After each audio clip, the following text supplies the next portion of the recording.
আর বেশি ভিতরে যাবে। কজন এসেছিল ওরা? 5 জন মিলে আমাকে মেরেছে।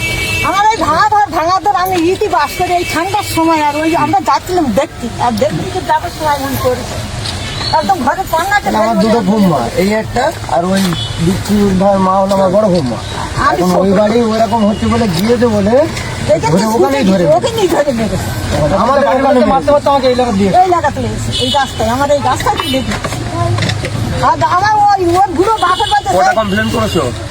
তিনটে এফআইআর হয়েছিল। আর একটা মেডিকেল এই তোর বাপ এই দশের গাড়িটা আমার দিচ্ছে আমার চাচাকে উদ্বস্তু অথচ ওই উদ্বস্তু আমার জায়গায় বসে আছে। আমার বাবা ওদের কাছে বিক্রি করেছে।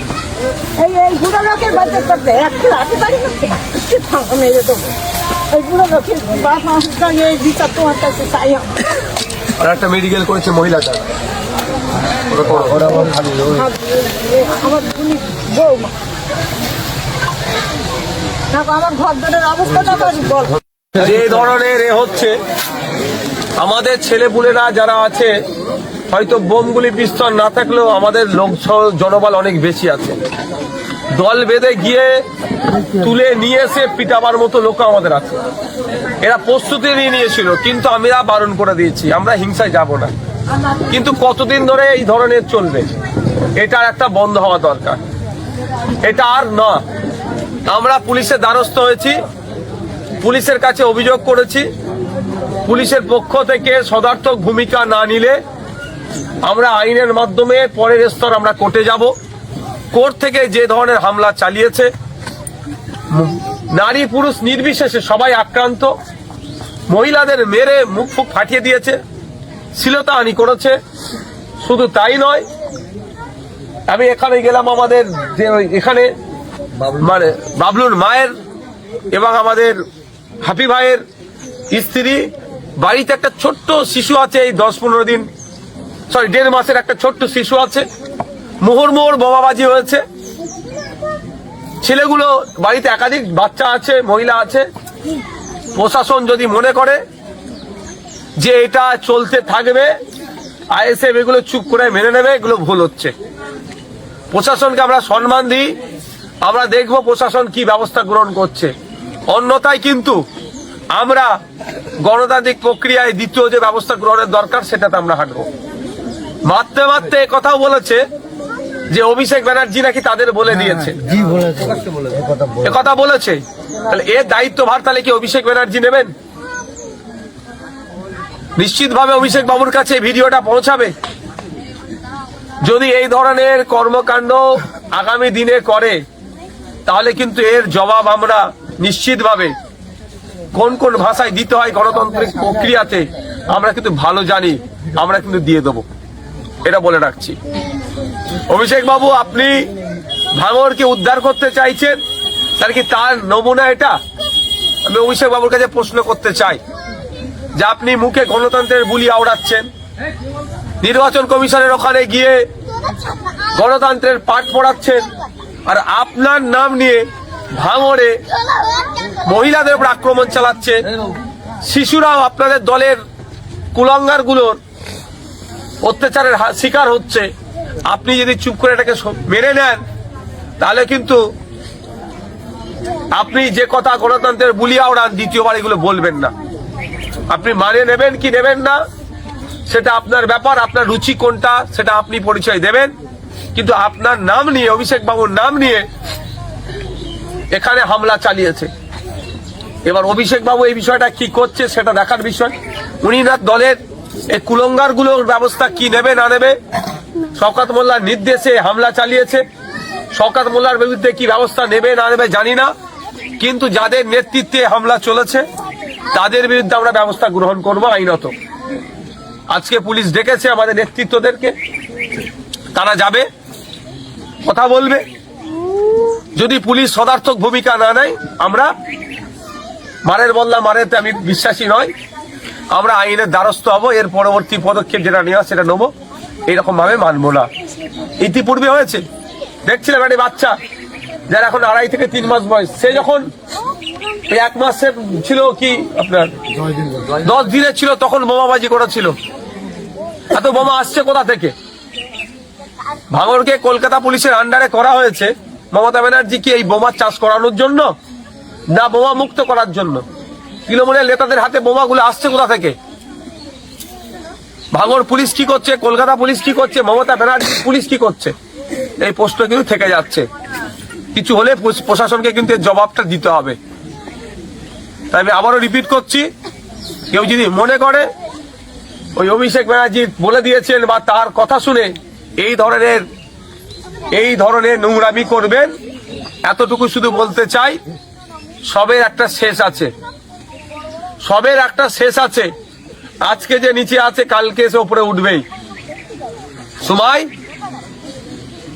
পরিবর্তন হবেই। এবার এটাকে যে যেমন ভাবে ব্যাখ্যা করবেন করে নিন, দেখার দরকার নেই। আজকে পুলিশের আন্ডারে আছে, কালকে নির্বাচন কমিশনের আন্ডারে যাবে, পরশুদিন আর্মির আন্ডারে যেতে পারে, পাট পাট থাকলো। যে যেটাকে এইভাবে আমার কথাটাকে ব্যাখ্যা করবেন তার মতো নিন। শুধু এতটুকু বলে রাখছি, আজকে এই যে নিচে আছে কালকে সে উপরে উঠবে, আর আজকে যে উপরে উঠে আছে কালকে সে নিচে নামবে, সেটা মাথায় করে চলবেন। 5টা লাশ পড়লে আমার ভাঙড় চাই, কিন্তু কিছু ফের অভিষেক বন্দ্যোপাধ্যায় বললো যে আমাকে ভাঙড় চাই, তারপরে আপনাদের কর্মীদের উপরে হামলাকের পরে এর দায়ভার তো অভিষেক ব্যানার্জি আর শওকত মোল্লাকে নিতে হবে।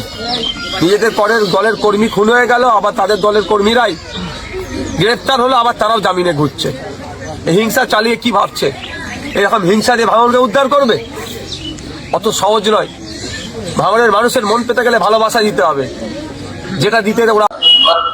দর্শক, এটা গতকাল ঘটেছে ভাঙড় হাতিশালা, যেটা খবর পাচ্ছি আমরা। বেশ কয়েকদিন আগে দলের সেনাপতি অভিষেক বন্দ্যোপাধ্যায় তিনি বারাইপুরের সভা থেকে তিনি বলেছিলেন ভাঙড় আমার চাই।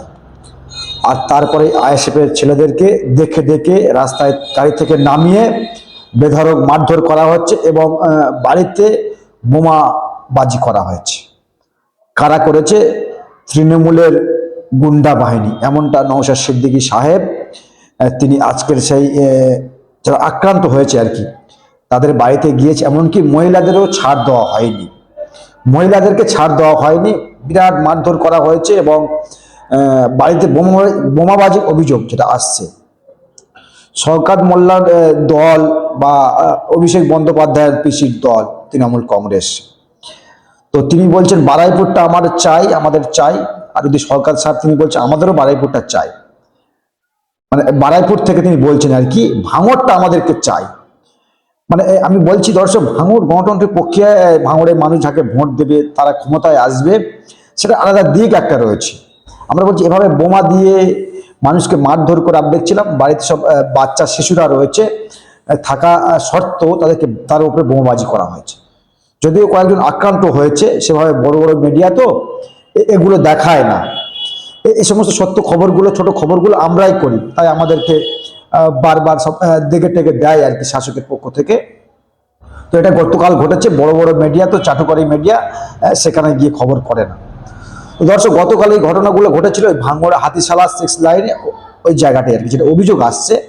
তো আমাদের বক্তব্য খুবই ক্লিয়ার যে এই যে বোমাবাজি করছে আইএসএফের বিধায়ক নওশাদ সিদ্দিকী যে অভিযোগ করছে, এই বোমাগুলো আসলে আসছে কোত্থেকে? ভাঙড় তো 7টা থানার আন্ডারে, কলকাতা পুলিশের আন্ডারে আওতায় নিয়ে আসা হয়েছে। তাহলে আমাদের প্রশ্ন, এই সমস্ত বোমাগুলো আসছে কোত্থেকে?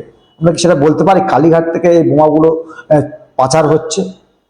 কারণ রাজ্যের পুলিশ এত কঠোর বিরোধীদের জন্য, সেটা শাসকের জন্য কিন্তু খোলা দরজার মতো একেবারে। মানে এত বোমাবাজি হচ্ছে, ভাঙড়ে 7টা থানাও তৈরি হয়ে গিয়েছে কলকাতা পুলিশের আন্ডারে, তারপরেও বিরোধীদেরকে মারধর, গড় লুট, যেটা তো মোট পারপাস 2021-এ যেটা হয়েছে, তারপরেও এই ঘটনাগুলো ঘটছে। আরো অনেক কিছু নওশাদ সিদ্দিকী সাহেব তিনি শান্ত মাথায় তিনি বললেন যে তারাও মারতে পারে, তারাও তাদের যে কর্মী রয়েছে তারাও মারতে পারে, বাড়ি থেকে তুলে তারা মারতে পারে, কিন্তু তারা মারবে না। তারা গণতন্ত্রের কথা বলে এবং তাদের নেতা যে রয়েছে নওশাদ সিদ্দিকী, তিনিও গণতন্ত্রের কথা বলে, অর্থাৎ গণতন্ত্র মেনে তারা কাজ করতে চায়। দর্শক, সামনে নির্বাচন 2026 আর 26-এর আগে ভাঙড় উত্তপ্ত পরিস্থিতি, প্রতিনিয়ত বোমাবাজি তৃণমূলের তরফ থেকে করা হচ্ছে এবং আইএসএফ দেখে নাকি মারধর করা হচ্ছে, যেটা বিধায়ক সাহেব তিনি অভিযোগ করলেন। আমরা দর্শক, এত অত্যাচার, বোমগুলি, ভাঙড়টা নিয়ে শাসক পেরেশান, এভাবে চলবে কতদিন? যেদিন বাংলার মানুষ রুখে যাবে, ভাঙড়ের মানুষ রুখে যাবে, থাকতে পারবে তো অভিষেক বন্দ্যোপাধ্যায় আর তানার দলের নটোরিয়াস ক্রিমিনাল শওকত মোল্লা থাকতে পারবে তো? দর্শক, যা বলার কমেন্ট বক্স কমেন্ট করবেন আর নজর রাখবেন আমাদের চ্যানেলের দিকে।